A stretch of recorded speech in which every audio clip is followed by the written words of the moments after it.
Okay, well, I agree with most of you. Because let's picture this first, okay? You're sitting there after a long day of school, back whenever we had school, actually, in person.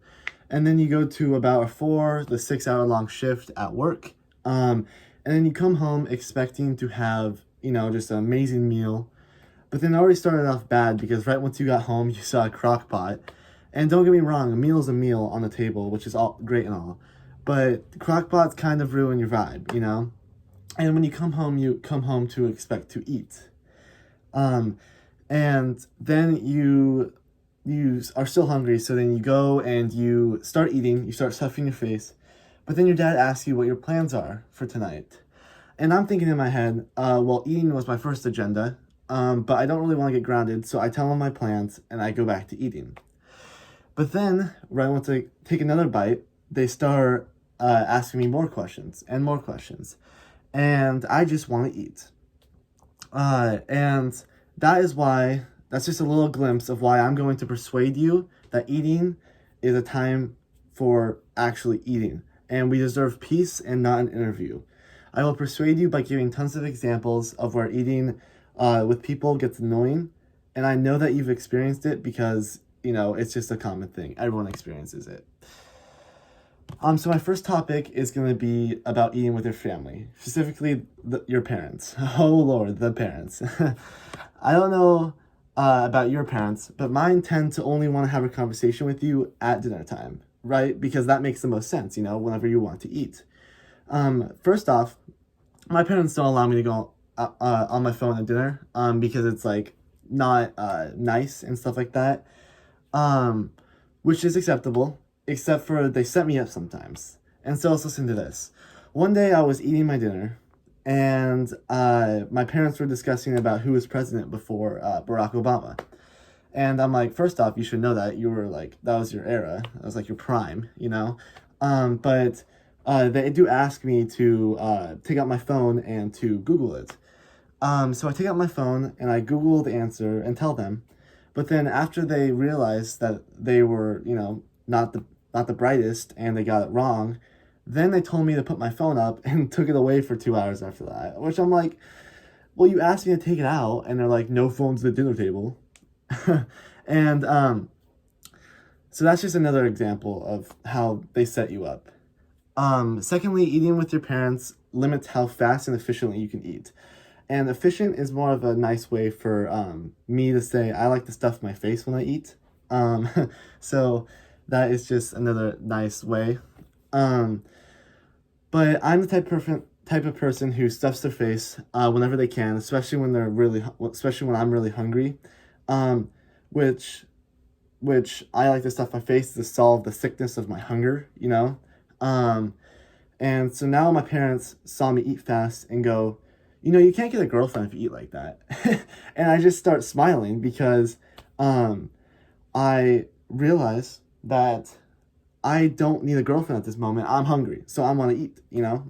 So I really don't. I really don't mind at that moment. So overall, eating affects your. Overall, eating limits your ability. Eating with your family affects your ability to take big bites and get through your food fast. Especially when your parents are you take a bite and then your parents go and ask you a question right after you take a bite. And of course it's a big bite, so you have to cover your mouth and try to not talk, or try to carry on the conversation without talking, because if you talk with your mouth full, then your parents yell at you again. And also it's just disrespectful. So that's why there's other times to talk. And I know that eating with your family is a normal norm. But that awkward silence after you get done eating and you guys are sitting at the table just chilling there, that's when you guys can talk. You don't have to talk while eating. So my second topic is eating with friends. This is really a big thing for me, because when it comes to eating with friends, it's not as bad as eating with your family. I mean, let's be honest. They don't ask you that many questions because they're just as hungry as you are. Um, but The problem comes in a different question. So the parents ask too many questions. There's one specific question that friends ask you that really just ruined my whole day. I know what you're thinking. What could this one question be? And here's the question. Can I have a bite? Maybe I'm just selfish, but if you have your own food, then that you picked out specifically, then why do you need a bite of my food, my precious food that I picked out, you know? And I know it's selfish. It doesn't happen very often. But let me tell you a story of when it did happen. So one time I was at McDonald's and I asked my friend if he wanted anything and I offered to pay. So he didn't even have to spend his own money. And he said, "Nah, I'm good. Thank you for offering though." And I said, "Of course." So I figured he wasn't hungry. So then I got my bag of food, which was like a burger and like 2 burgers or like fries and stuff like that. I don't remember exactly, but I know that I had fries. To pay attention to that. My friend then asked if he could have a few fries. So like 2, maybe 3. I said, sure, because I'm being nice and polite. And even though you may not be hungry, at McDonald's you have to have a few fries, you know? So then I'm eating my burgers and then I'm not paying attention to him really. I'm chilling on my phone because, you know, friends, it's a mutual feeling. We want to eat and not like talk to each other. But then I finish my burgers and I'm going to ask him, "Hey, can you pass me some fries?" And he passed the bag down. I look in the container and there's just 2 fries sitting at the bottom of the container. And I should have known that he would have ate it all. And I was being so nice to say yes to eating a few of my fries. And I guess the handful just kept coming until he realized that he's like, "Oh shoot, I'm eating his fries, all of his fries." And long story short, don't ever give your friends a bite without close supervision because you don't know where they'll go. They're like a, you know, train that derailed, you know, stuff like that.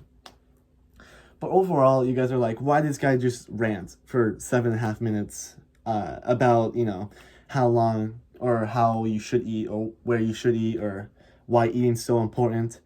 That's just because eating is a time to actually eat, to get the stuff your face, to go on your phone and to go on TikTok, to avoid awkward conversations that you don't want to have, to not have to share with your friends so that you don't get sick. And overall, it leads to a more peaceful meal. And dinner time is the time for eating and not talking. So next time you're eating alone, take time to think to yourself, wow, this really is so much better than eating with people. Because actually focus on it this time. And then next time you're eating with people and you get to an awkward moment where you're like, wow, this really is awkward. Think to yourself and say, wow, that kid in speech and debate class was right. This actually sucks. Thank you.